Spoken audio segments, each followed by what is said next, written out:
obìnrin àgbàlagbà ẹni ọdún mẹ́tàléláàádọ́ta kan Chinyere Nwosu tó jí ọmọ ọlọ́mọ gbé ìkókó ọmọ ọ̀sẹ̀ kan péré láti Agége nípínlẹ̀ Èkó wá sí Sango-Ọ̀tà ti kó sákóló àwọn ọlọ́pàá ìpínlẹ̀ Ògùn wọ́n sì ti sọ ọ́ sáhàámọ́ àwọn ọlọ́pàá ọ̀tẹlẹ̀múyẹ́. Òwúrọ̀ ọjọ́ 25 oṣù keje yìí lọ́wọ́ bá Chinyere nígbà táwọn èèyàn ṣàdédé rí ọmọ ìkókó lọ́wọ́ ẹ̀ tọ́mọ náà ń sunkún àsun ìdákẹ́ tí ìyá ọmọ ọ̀daràn yìí kò sì lè fọ́mọ ọ̀hún lọ́yàn bó ṣe yẹ kí abiyamọ gidi ṣe. Wọ́n ní ṣe ló kàn dáwọ́ bo ọmọ náà lẹ́nu tó ń pariwo yékéyéké lásán. Èyí ló fu àwọn aládùúgbò lára ni wọ́n bá súnmọ́ ọ.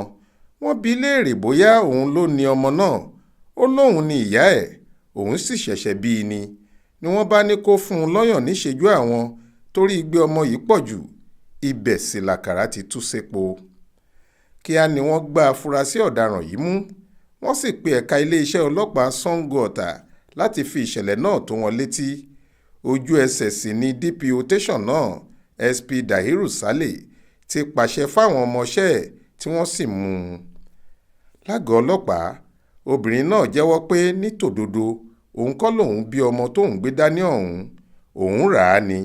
Ó lọ́wọ́ obìnrin kan abilékọ Ngozi Akaeme lòun ti rà á lágége ní $500 náírà àti pé òun ò mọ̀ bóyá obìnrin náà ló bímọ ọ̀hún tàbí òun kọ́. Èyí ló mú káwọn ọlọ́pàá ọ̀tẹlẹ̀múyẹ́ tẹkọ̀ létí lọ ságége níbi tí Chinyere sọ pé Ngozi Akaeme ń gbé, wọ́n sì rí i mú. Wọ́n lóbìnrin náà jẹ́wọ́ fáwọn ọlọ́pàá pé òun àti Chinyere ti mọ́ra tipẹ́, àwọn sì ti jọ ń ṣe káràkátà ìkókó tipẹ́. Ó ní kì í ṣe pé àwọn jí ọmọ gbé o, ìyá tó bí ọmọ náà gbà láti tà á fáwọn ni. Òun lòun rà á tóun sì ṣe àràtúntà ẹ̀ fún Chinyere. Àwọn ọlọ́pàá ní kó mú àwọn lọ sọ́dọ̀ ìyá tó ta ọmọ náà fún wọn, ṣùgbọ́n níṣe ló takú, kò mú wọn lọ. Gbogbo àrọwà àti ìsapá àwọn ọlọ́pàá láti jẹ́ kí wọ́n rí abiyamọ tí wọ́n ló ta ọmọ bíbí inú ẹ̀ yìí ló já sí pàbó.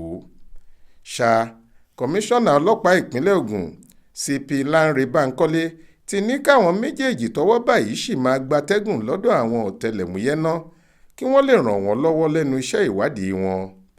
Ó ní ibi tí ìwádìí náà bá yọrí sí ló máa pinnu ìgbésẹ̀ tó kàn.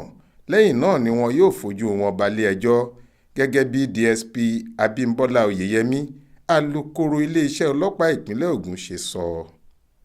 Faith Adébọ́lá ló ń jábọ̀ ìròyìn fún iléeṣẹ́ tẹlifíṣàn Aláròyé.